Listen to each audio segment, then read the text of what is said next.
बिस्मिल्लाहिर्रहमानिर्रहीम। अस्सलामु अलैकुम। इन्फो टीवी में आपको खुश आमदीद कहते हैं। आज 13 फरवरी 2023 रोज़ सोमवार सऊदी अरब की शाम तक की अहम तरीन खबरों के साथ मैं हूँ वसीम। सऊदी अरब की खबरें हासिल करने के लिए इन्फो टीवी को सब्सक्राइब करके बेल आइकन प्रेस कर लीजिएगा। आज का न्यूज़ बुलेटिन मुकम्मल देखिएगा। शुरू करते हैं पहली खबर के साथ। खाने पीने की चीज़ों में मेंढक का लोगो हकीकत क्या है? Saudi food and drug authority ने कहा, गुज़श्ता दिनों सोशल मीडिया पर ग़िज़ाई अशिया में मेंढक के लोगों के बारे में काफ़ी गलत और बेबुनियाद मालूमात फैलाई जा रही हैं। सबक वेबसाइट के मुताबिक सोशल मीडिया पर वीडियो शेयर करने वाले लोगों का कहना था कि ग़िज़ाई मवाद में मेंढक का लोगो इस बात की निशानदही करता है कि मज़कूरा ग़िज़ाई चीज़ की तैयारी में कीड़ों का पाउडर इस्तेमाल हुआ। Saudi food and drug authority ने वाज़ेह किया कि यह दावा बेबुनियाद है और गलत है और हकीकत से बिल्कुल आरी है। हकीकत यह है कि ग़िज़ाई मवाद में मेंढक का निशान इस बात की निशानदही करता है कि मज़कूरा ग़िज़ाई अशिया बनाने वाली कंपनी माहौलियात के तहफ़्फ़ुज़ के आलमी ज़वाबित की पाबंदी करती है। मेंढक का निशान इस बात की तरफ इशारा करता है कि कंपनी के मसनूआत को क्वालिटी कंट्रोल के आलमी इदारों की इजाज़त हासिल है। अथॉरिटी ने कहा कि मेंढक का लोगो ग़िज़ाई मवाद की तरकीब या अज्जा से मुतल्लिक़ हरगिज़ नहीं है। वाज़ेह रहे कि अमेरिका, कनाडा और यूरोपीय मुल्कों में ख़ास तौर पर चॉकलेट और मुख्तलिफ़ किस्म की दीगर अशिया पर मेंढक जो है उसका लोगो है और ये इस बात की निशानदही है कि मज़कूरा ग़िज़ाई मादा माहौलियात दोस्त मवाद से तैयार हुआ है। याद रहे कि मुख्तलिफ़ कंपनियों की मसनूआत को मेंढक का लोगो जो है उसकी तरफ से मिलता है। ये लाइसेंस गैर सरकारी आलमी इदारा है जो 1987 में कायम हुआ था। मक्का मुकरमा में तीसरी रिंग रोड पर काम जारी। सऊदी मक्का मुकरमा रॉयल कमीशन की निगरानी में तीसरी रिंग रोड पर काम जारी है। सबक वेबसाइट के मुताबिक तीसरी रिंग रोड शहर की अहम शाहराहों को एक दूसरे से जोड़ने का काम करती है। कमीशन ने कहा कि रिंग रोड की तकमील से मक्का मुकरमा की रहायशों और ज़ायरीन को काफ़ी सहूलत होगी। रिंग रोड 30 किलोमीटर पर मुश्तमिल है जिसकी चौड़ाई 80 मीटर है और इसमें 6 मुख्तलिफ एग्जिट हैं। रिंग रोड के 16 किलोमीटर पर जो है वो काम हो चुका है जबकि बाकी हिस्सा महला वार तकमील की जानब है। रिंग रोड को हिस्सों में मुकम्मल करने का फ़ायदा ये है कि जो हिस्सा मुकम्मल हो चुका है उसे ट्रैफिक के लिए खोल दिया जा रहा है।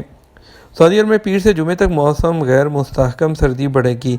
सऊदी अरब में मौसमियात के कौमी मरकज़ ने कहा कि आइंदा 48 घंटों के दौरान मुख्तलिफ इलाकों में बारिश, गर्द आलूद, तेज़ हवाओं और सर्दी बढ़ने के इम्कानात हैं। सबक न्यूज़ और आजत की वेबसाइट के मुताबिक कौमी मरकज़ का कहना है कि पीर से जुमा तक सऊदी अरब के बेशतर इलाकों का मौसम गैर मुस्तहकम रहेगा। कौमी मरकज़ ने बयान में कहा कि तबूक, हदूद, शुमाली, अल-जौफ, हाइल, कसीम, रियाद, अशरकिया, मदीना मुनव्वरा रीजन्स में बूंदाबांदी के इम्कानात हैं। तबूक, अल-जौफ, हदूद शुमालिया, हाइल, कसीम, शर्किया, रियाद, मक्का मुकरमा और मदीना मुनव्वरा में गर्द आलूद हवाओं से गैर मुस्तहकम मौसम की शुरुआत हो गई है। कौमी मरकज़ ने मज़ीद कहा कि जो तबूक है, अल-जौफ, हदूद शुमालिया, हाइल और मदीना मुनव्वरा शुमाली इलाकों में दर्जा हरारत मुसलसल कम हो रहा है। 4 सेंटीग्रेड से मनफी जो है दर्जा हरारत तक का इम्कान है। शदीद सर्दी मुतवक्के है। हाइल, हदूद शुमालिया के मखसूस इलाकों और तबूक रीजन के जनूबी मकामात पर बर्फ़बारी और ज़्यादाबारी का इम्कान है। सऊदी अरब में इन दिनों शुमाली इलाकों में शदीद ठंड और सर्द हवाएं चल रही हैं जबकि सऊदी अरब के जनूबी और वस्ती इलाकों में मौसम गर्म है। 70 साल से चटाई तैयार कर रहा हूँ, चाहता हूँ नई नस्ल भी यह हुनर सीखे। सऊदी अरब के इलाके अल-हसा के बुज़ुर्ग हुनरमंद साले अब्दुल हमीद का कहना है कि वो रवायती चटाई जो है वो तैयार कर रहे हैं और उसके हुनर को ज़िंदा करके रहेंगे। वो 70 साल से इस हुनर से जुड़े हुए हैं। अल अरब नेट के मुताबिक साले हमीद अल-हसा के मशहूर किरिए अल-जन के रहायशी हैं और चटाई बनाने का हुनर बचपन में सीखा था। याद रहे कि अल-हसा में चटाई के लिए अल-मद्दाद का लफ्ज़ इस्तेमाल किया जाता है जिसे पुराने ज़माने में मसाजिद और घरों में बड़े पैमाने पर इस्तेमाल किया जाता था। ओमान एयरलाइन खित्ते में सबसे ज़्यादा वक्त की पाबंद एयरलाइन करार। साल 2022 में सल्तनत की सरकारी फ़ज़ाई कंपनी की बरवक्त आमद 91.38% रही। खलीजी सल्तनत ओमान की सरकारी फ़ज़ाई कंपनी को खित्ते में सबसे ज़्यादा वक्त की पाबंद एयरलाइन करार दे दिया गया। अरब न्यूज़ के मुताबिक ओमान की कौमी फ़ज़ाई कंपनी ओमान एयर वक्त की पाबंदी के हवाले से मशरिक़ वस्ता और अफ्रीका में सर फहरिस्त है। आलमी एविएशन एनालिटिक्स लीड सुप्रीम जो सीरम है उसके 2022 जो है ऑन टाइम परफॉर्मेंस रिव्यू के रिजल्ट में एयरलाइन की बरवक्त आमद 91.38% रही जो खित्ते کی دوسری اعلیٰ ترین درجہ بندی والی ایئر لائن سے تقریباً 5% آگے ہے۔ سالانہ سیرے آن ٹائم پرفارمنس ریویو کو جو ایئر لائن ہے اور ہوائی اڈے کی کارکردگی کے لیے عالمی گولڈ سٹینڈرڈ سمجھا جاتا ہے۔ اس کے رزلٹ جو ہے وہ حقیقی وقت کی جو فلائٹ ہے اس کی معلومات کے 600 سے زیادہ ذرائع سے جمع کیے گئے ڈیٹا پر مبنی ہے۔ یہ وقت پر آنے والی فلائٹس کی تعریف کرتا ہے جو مقررہ گیٹ پر پہنچنے کے 15 منٹ کے اندر پہنچتی ہیں۔ سعودی میڈیا فورم کا ٹیلنٹ دریافت کرنے کا پہلا قدم۔ ریاض میں 20 اور 21 فروری کو جو ہے سعودی میڈیا فورم نے اپنی نوعیت کا پہلے اقدام کے تحت ٹیلنٹ ہنٹ پروگرام منعقد کر رہا ہے۔ اس پروگرام میں نئی صلاحیتوں کو دریافت کیا جائے گا۔ پروگرام میں 3 میڈیا ادارے بھی شرکت کر رہے ہیں۔ ان میں radio and T V corporation, MBC media اور عربیہ چینل شامل ہیں۔ پروگرام میں روٹانا گروپ بھی شریک ہے۔ BA براڈ کاسٹر کے عنوان سے شروع ہونے والے اس پروگرام میں کئی قسم کے تجربات کے ساتھ میڈیا کی صلاحیتوں پر ایک جیوری جو ہے وہ نوجوانوں کی صلاحیتوں کا جائزہ لے گی۔ پروگرام میں television, radio, podcast, presentation کے لیے آڈیشن اور شرکاء کی اہلیت کے لیے کئی ٹریک شامل ہیں۔ پروگرام میں شرکت کرنے والی میڈیا ایجنسیاں شرکاء کو ڈیجیٹل اور بامقصد میڈیا مواد تیار کرنے میں سائنسی تصورات جو ہیں ان کے بارے میں جاننے کا موقع فراہم کریں گی۔ سعودی گرین انیشیٹو کے تحت سعودی عرب کی جازان یونیورسٹی میں 1800 سے زیادہ درخت لگائے جا چکے ہیں۔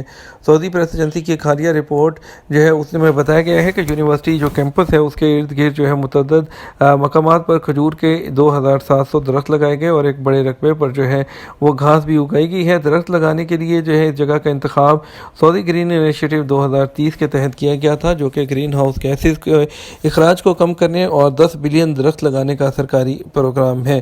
سعودی گرین انیشیٹو صحرائی اور آلودگی سے نمٹنے اور سعودی عرب میں لوگوں کے معیار زندگی کو بہتر بنانے کا ایک منصوبہ ہے۔ اقامہ کی ایکسپائری میں 10 دن باقی ہیں، خروج رہائی لگ سکتا ہے یا نہیں؟ جب آزاد کے ٹویٹر پر سائیقات کے ویزے پر مقیم ایک شخص نے سوال کیا کہ میرے اقامہ کی ایکسپائری میں 10 دن باقی ہے، اس صورت میں فائنل ایگزٹ لگ سکتا ہے یا نہیں؟ کفیل کا کہنا ہے کہ اقامہ تجدید کرانے کے بعد ہی فائنل ایگزٹ لگے گا۔ سوال کے جواب میں جوازات کا کہنا تھا کہ خروج نہائی ویزے کے لیے اقامہ ویلڈ ہونا ضروری ہے۔ خروج نہائی لگانے کے بعد غیر ملکی کارکن کو سعودی عرب میں رہنے کے لیے 60 دن کی مہلت ہوتی ہے اور جو ہے اس دوران اقامہ کی ایکسپائری کی مدت شمار نہیں کی جاتی۔ واضح ہے سعودی محکمہ امیگریشن اینڈ پاسپورٹ جوازات کے قانون کے مطابق جس وقت فائنل ایگزٹ لگ رہا ہو اقامہ ویلڈ ہونا چاہیے۔ خروج نہائی یعنی فائنل ایگزٹ ویزا لگانے کے بعد اگر اقامہ ایکسپائر ہو جائے تو اس سے فرق نہیں پڑتا، کیونکہ کارکن کے پاس 60 دن ہوتے ہیں۔ اس دوران اس کو سعودی عرب سے نکلنا لازمی ہوتا ہے۔ اگر سفر نہیں کرتا اور ویزا بھی ایکسپائر ہو جاتا ہے تو اس صورت میں 1000 ریال کا جو جرمانہ ہے وہ عائد ہوتا ہے۔ خروج نہائی کے لیے دی جانے والی مہلت ختم ہو جائے اور اس دوران سفر بھی نہ کیا جائے تو مقررہ جرمانہ ادا کرنا ہوگا اور اقامہ ایکسپائر ہونے کا بھی جرمانہ ادا کرنا ہوگا۔ دونوں جرمانے ادا کرنے کے بعد اقامہ کی تجدید کرانا ہوگی۔ اور یاد رہے کہ گھریلو عملے کے اقامہ کی تجدید سہ ماہی بنیاد پر نہیں ہوتی بلکہ سالانہ بنیاد پر ہوتی ہے۔ کم سے کم 1 سال کے لیے ان کا اقامہ تجدید ہوتا ہے، لیکن اگر تجارتی کارکن ہیں جو کمرشل ہیں، کسی کمپنی مؤسسہ وغیرہ میں کرتے ہیں تو ان کی اقامہ کی تجدید 3 ماہ، 6 ماہ، 9 ماہ، 12 ماہ تک بھی ایسے ہو سکتی ہے۔ اگر خروج نہائی پر ملنے والی مدت جو ہے نہ اس دوران سفر نہ کریں تو اپنا جو ہے اس سے پہلے جو سفر کا ارادہ کینسل کر دیں تو اپنے خروج نہائی کو کینسل کروا کر اپنے اقامے کو رینیو کروا لیں۔ یہ تو ہمارا اب تک کا نیوز بلیٹن ہے۔ مزید اور اہم خبروں کے لیے ہمارا رات 12 بجے کا نیوز بلیٹن دیکھ سکتے ہیں۔ اس کے ساتھ ہم آپ سے اجازت چاہیں گے، ویڈیو کو لائک اور شیئر کر دیجیے گا۔ آپ کی قیمتی وقت کا شکریہ۔ اپنا خیال رکھیے گا۔ السلام علیکم۔